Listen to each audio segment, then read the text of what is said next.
ان کا اتنا friendly behaviour ہے کہ یہ لوگ یہ سب کچھ کر رہے ہیں اور بڑے ڈاکٹرز دیکھ رہی ہیں وہ اپنا کام، وہ خود مقابلہ بازی میں لگی ہوئی ہیں دونوں۔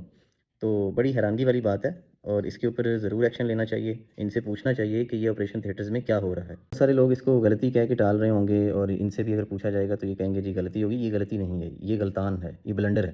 تو اس کو غلطی نہ سمجھیں۔ اس میں اب کسی قسم کی بھی چھوٹی سی غلطی ہو جائے، بچے کی جان کو خطرہ ہے، ماں کی جان کو خطرہ ہے، کتنا سینسٹیو وہ ٹائم ہوتا ہے، کتنا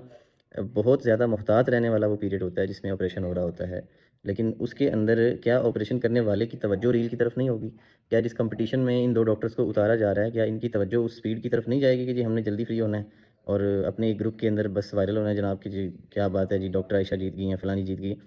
انتہائی بد تہذیبی والا کام ہے، اپنے پروفیشن سے غداری والا کام ہے، بالکل کسی قسم کی اس کے اوپر کوئی ٹالرنس نہیں ہونی چاہیے۔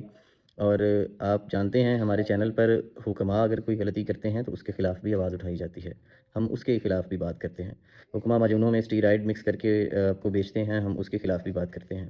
اس کے ساتھ ساتھ اگر ڈاکٹرز کوئی غلطی کرتے ہیں تو ہم اس کے خلاف بھی بات کریں گے۔ مطلب ایک مریضہ جو ہے وہ زندگی اور موت کی لڑائی لڑ رہی ہے اپنی بچے کی پیدائش کے اس عمل میں، اور دوسری طرف وہ ڈاکٹر جو ہے جس پر سب سے زیادہ اس وقت اعتماد کیا جاتا ہے، مریض خود بھی ڈاکٹر پر اعتماد ہوتا ہے اس کا، اور ساتھ آنے والی فیملی ہوتی ہے وہ بھی ڈاکٹر کے اوپر بھروسہ کرتی ہے اور کہ یہ پورا اپنا فوکس ہمارے پیشنٹ کے اوپر کرے گا۔ لیکن یہ سب کیا ہو رہا ہے اس کے بارے میں ہم ضرور سوچنا چاہیے، اداروں کو بھی سوچنا چاہیے۔ ہاسپٹل میں ایم ایس کا ڈپارٹمنٹ بھی ہوتا ہے، اس سے بھی یہ سوال کرنا چاہیے کہ آپ کے ہاسپٹل میں کیا چل رہا ہے اور اس کے اوپر آپ کی کیا نظر ہے، کیا کنٹرول ہے آپ کا اس کے اوپر۔ اور میں یہاں پہ کسی ایک فرد کی بات نہیں کر رہا ہوں، نہ ہی اس ریل میں دکھنے والے لوگوں کی بات کر رہے ہیں، ہم ایک سسٹم کے اوپر آواز اٹھا رہے ہیں کہ اس سسٹم کو ٹھیک ہونا چاہیے۔ جو فرد بھی جس پروفیشن میں اپنا کام کر رہا ہے، وہ سرکاری لیول پہ ہے، پرائیویٹ لیول پہ ہے، اس کو اپنے کام کی طرف متوجہ ہونا چاہیے۔ اور دوران ڈیوٹی ان کے تو موبائل فون ان کے پاس ہونے نہیں چاہیے، پہلی تو بات یہ ہے۔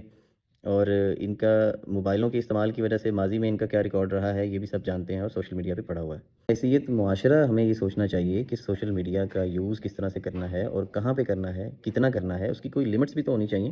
مانا آپ نے چینل بنا لیے ہیں، آپ کے فالوورز ہیں، آپ کو ویوز مل رہے ہیں اور آپ کچھ ایسی حرکات کریں کہ جس سے ویوز زیادہ آئیں، لیکن وہ اس حد تک یہ خبط کی حالت میں نہ چلے جائیں، آپ اس کو یہ آپ کا شوق جو خبط نہ بن جائے کہ بھئی